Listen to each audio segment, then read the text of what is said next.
آنن فانن مزدور کی لاش کو غائب کر دیتا ہے تاکہ وہ قانونی کارروائی سے محفوظ رہ سکے۔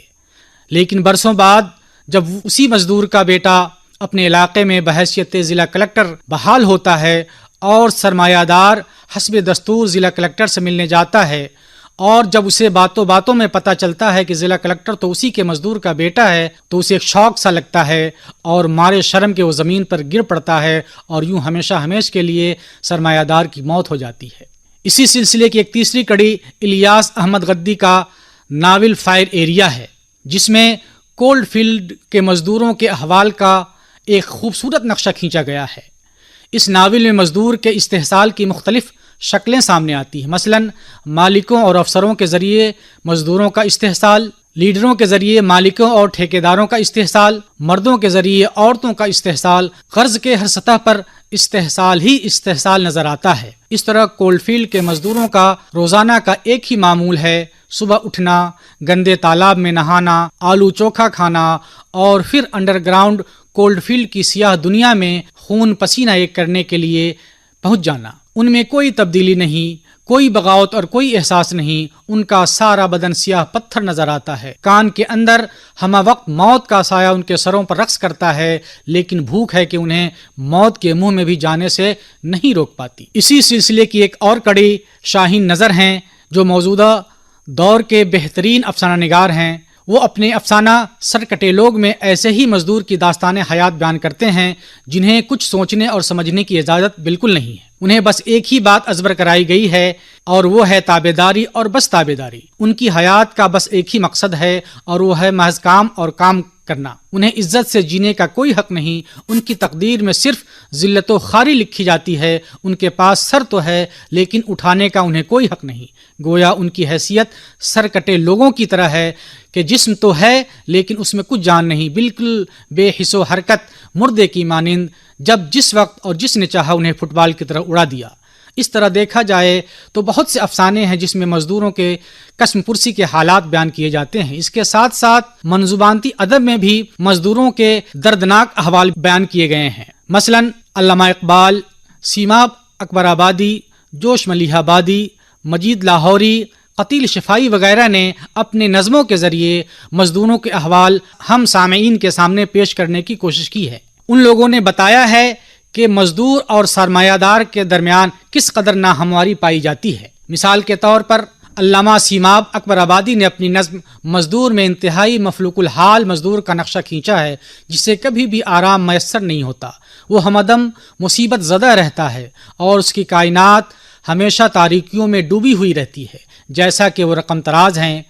گرد چہرے پر پسینے میں جبیں ڈوبی ہوئی، آنسوؤں میں کوہنیوں تک آستیں ڈوبی ہوئی، اس کے دل تک زندگی کی روشنی جاتی نہیں، بھول کر بھی اس کے ہونٹوں پر ہنسی آتی نہیں، ایک لمحہ بھی نہیں اس کو مصیبت سے نجات، صبح ہو یا شام ہے تاریک اس کی کائنات۔ اس کے برخلاف الطاف مشتدی نے اپنی نظم مزدور کی تصویر میں مزدور کو ابن آدم کے حق میں باعث توقیر بتایا ہے، اس کے وجود کو اہل ثروت کے حق میں اقصیر قرار دیا ہے، نیز اس حقیقت سے بھی روشناس کرایا ہے کہ محنت کش مزدور کی ایمانداری کی چوکھٹ پر فرشتے اپنی جبین نیاز خم کرتے ہیں اور مزدوروں کے ہاتھوں ہی رحمت ربانی کے دروازے کھلتے ہیں۔ ان تمام احسانات کے بعد بھی مزدوروں کے حقوق کا خیال نہ رکھنا احسان فراموشی کے سوا اور کیا ہو سکتی ہے۔ مزدور کی تصویر کشی کرتے ہوئے وہ کہتے ہیں، چشم عبرت آ دکھاؤں میں تجھے وہ سرزمیں، چومتی ہے جس کی چوکھٹ کو فرشتوں کی جبیں، جس کی ہے گاڑھی کمائی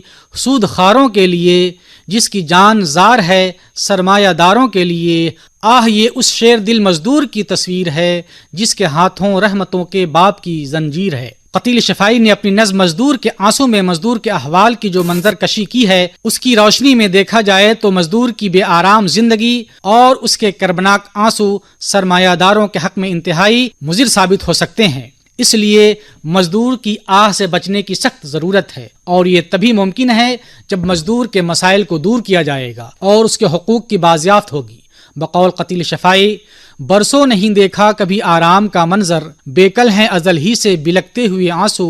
ڈرتا ہوں کہ دنیا میں نہ آ جائے قیامت، بھونچال ہیں بھونچال تھرکتے ہوئے آنسو، زردار کے سینے میں ہیں گڑتے ہوئے بھالے، مزدور کی آنکھوں سے ٹپکتے ہوئے آنسو۔ لطیف فاروقی کی نظم مزدور اور سرمایہ دار کی روشنی میں دیکھیں تو مزدور سخت سے سخت گرم موسم میں بھی مہوکار رہتا ہے، تپتے ہوئے صحرا میں بھی اپنی ذمہ داریوں سے پیچھے نہیں ہٹتا، یہاں تک کہ ہمارے اشراف کی زندگی بھی ایک حد تک مزدور کے اوپر ہی نربھر ہوتی ہے۔ اس کے باوجود ہمارے اشراف مزدور کو حقارت کی نظر سے دیکھتے ہیں، یہ کس قدر غیر اخلاقی بات ہے۔ چنانچہ لطیف فاروقی رقم تراز ہیں: موسم گرما ہے سر پر آ چکا ہے آفتاب، بھن رہے ہیں جانداروں کے بدن مثل کباب، ایسے میں ایک کھیت میں مزدور مہوے کار ہے، جس کی محنت کا پسینہ ہر گھڑی خوں بار ہے، دیکھ او مستے میں پندار او سرمایہ دار، تیری روزی کا انہی لوگوں پہ ہے دار و مدار، ڈالتا ہے جس پہ دائم تو حقارت کی نظر، زندگی اس کے سوا ہوتی نہیں تیری بسر۔ ام شہاب لدھیانوی کی نظم مزدور کی برسات پڑھنے سے یہ راز کھلتا ہے کہ ایک طرف سرمایہ دار اور خوشحال طبقہ موسم برسات کا لطف اٹھا رہا ہوتا ہے تو دوسری طرف مجبور مزدور موسم برسات کی پرواہ کیے بغیر اپنی جانوں کو ہتھیلی پر رکھتا ہے اور گھر سے باہر نکل پڑتا ہے تو محض اس لیے تاکہ اس کے بال بچوں کو ایک وقت کی روٹی مل سکے۔ جیسا کہ وہ کہتی ہیں: ہر طرف سے جمع ہو کر آ گئے ہیں ابر باد، شاد ہے مسرور ہے مخمور ہے ہر خاک زاد، ایک بشر لیکن ہے پہلے سے بھی کچھ تشویش ناک، دھل گئی ہے ابر کے چھینٹوں سے گو چہرے کی خاک، ڈھونڈتا پھرتا ہے مزدوری کوئی دیوانہ وار، پاؤں میں ٹوٹی ہوئی جوتی امامہ تار تار، مہ برسنے میں بھی نکلا ہے کمانے کے لیے، گھر میں ایک دانہ نہ تھا کھانے کھلانے کے لیے۔ اس طرح ہم دیکھتے ہیں کہ اردو ادب کے نظم و نثر دونوں اصناف میں مزدور مسائل اور اس کے حقوق کی بازگشت واضح طور پر سنائی دیتی ہے کہ ستانہ زیر دستوں کا نہیں اچھا زبردستوں، کہ آہیں ان کی لرزاں دیں گی جا کر آسمانوں کو۔ القصہ پیغمبر اسلام صلی اللہ علیہ وسلم کے اس جاویدانی پیغام کے ساتھ ہم اپنی گفتگو کو ختم کرتے ہیں کہ مزدور کا پسینہ سوکھنے سے پہلے اس کی مزدوری دے دینا ہم سب کا بنیادی اور ایمانی فریضہ ہونا چاہیے۔ ابھی آپ ڈاکٹر محمد جہانگیر سے مقالہ سماعت فرما رہے تھے۔ مقالے کا عنوان تھا اردو ادب میں مزدور مسائل کی بازگشت۔